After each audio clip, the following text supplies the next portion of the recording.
جماعت اسلامی کی جو سیاست ہے وہ پورے پاکستان میں ایک معتبر سیاست سمجھی جاتی ہے. دینی سیاسی جماعتوں میں ایک بڑا نام ہے جماعت اسلامی کا, بڑا کام ہے, تنظیمی اعتبار سے بھی اچھی ایک پہچان رکھتی ہے جماعت اسلامی.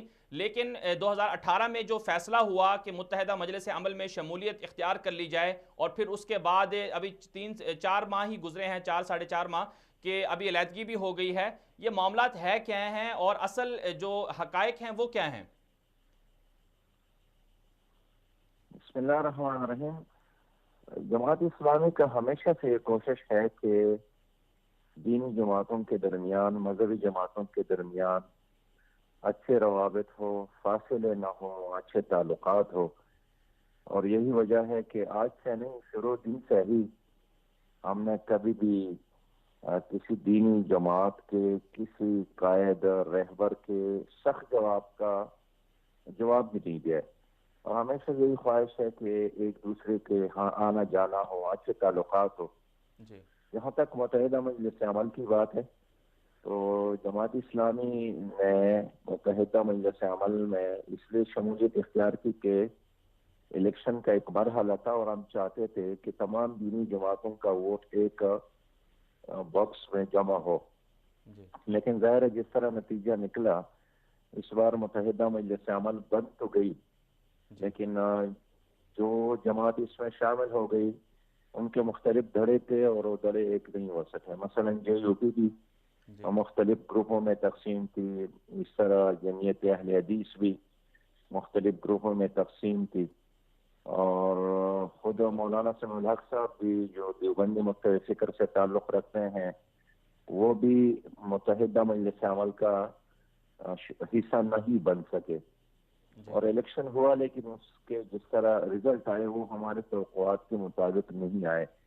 بہت ساری وجوہات ہے, اس وقت ان پہ بات کرنے کی ضرورت نہیں ہے, لیکن میں کہنا چاہتا ہوں کہ اب بھی ہماری شورا ہوئی ہے جی. اور اس میں اس پر اتفاق کیا ہے کہ ہم متحدہ مجلس عمل اور اس سے باہر بھی جو دینی جماعتیں ہیں ان کے ساتھ روابط رکھیں گے.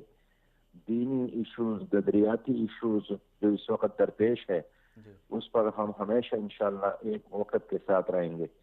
لیکن ہمارے کارکنان کا اور ہمارے تمام اجتماعی اداروں کا یہ موقف ہے کہ ہمیں جو سرگرمیاں کرنی ہیں جماعت اسلامی کے نام سے ہو, جماعت اسلامی کی جھنڈے کے ساتھ ہو, جماعت اسلامی کی شناخت سے ہو جی. اور اپنی نشان سے ہو, اس کی بہت ساری وجوہات ہے. لیکن بنیادی مسئلہ اس وقت یہی ہے کہ اس وقت کوئی الیکشن درپیش نہیں ہے. جی. جنرل الیکشن بھی ختم ہوا اور اس کے بعد ضمنی الیکشن بھی ختم ہو گئے. لہذا اب ہم نے تنظیمی کام اور اپنی دعوت کی کام اور اپنی تربیت کی کام پر توجہ دینی ہے, اور سراج الحق ہمارا صاحب. کام جی بالکل صرف سراج الحق صاحب, الیکشن تک آپ کو محدود ہے بھی نہیں. بالکل آپ کو تربیتی کام پر بھی توجہ دینی ہے, میں یہ بھی ساتھ میں. پروفیسر صاحب میں عرض کروں کہ جی. الیکشن ہمارے کام کا ایک حصہ ہے, بالکل. اس کے علاوہ تعلیمی کام ہے, تربیت کا کام ہے, خدمت کا کام ہے, جی. جی. اور قرآن کریم کی دروس کو عام کرنے کا کام ہے. تو ہم چاہتے ہیں کہ یہ سارا کام پہلے کی طرح رواں دواں ہو, جوش کے ساتھ, جذبے کے ساتھ, عزم کے ساتھ, حکمت کے ساتھ. اور اس وقت ہماری سوسائٹی کی یہی ضرورت ہے کہ ہم دعوت اور تربیت اور تنظیم سازی پر توجہ دیں. تو سراج الحق صاحب, جیسے آپ نے کہا کہ تربیتی کام تو جماعت کا بہت زیادہ ہے, عام ہے, لیکن اس کے ساتھ ساتھ ظاہر سی بات ہے سیاست میں بھی آپ لوگوں نے قدم رکھا ہوا ہے, تو سیاسی سرگرمیاں بھی تو آپ جاری رکھیں گے.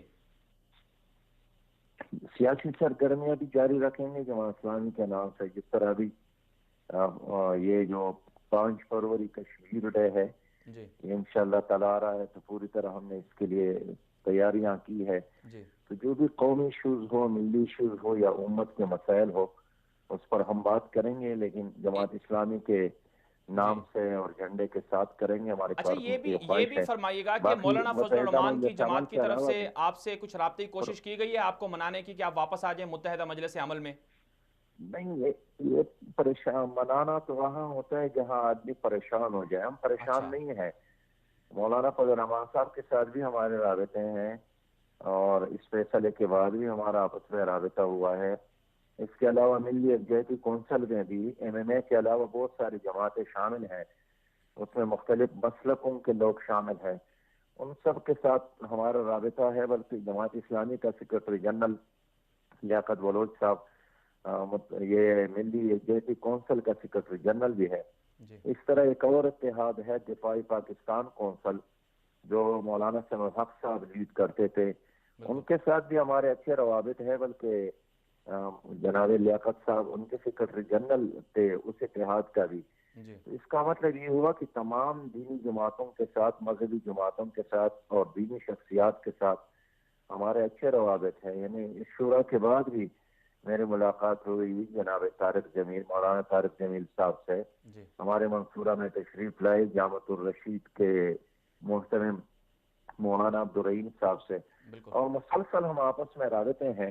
ہمارے بہت سارے ایشوز ایک ہے اور انشاءاللہ اس پر ہم ایک ہی رہیں گے.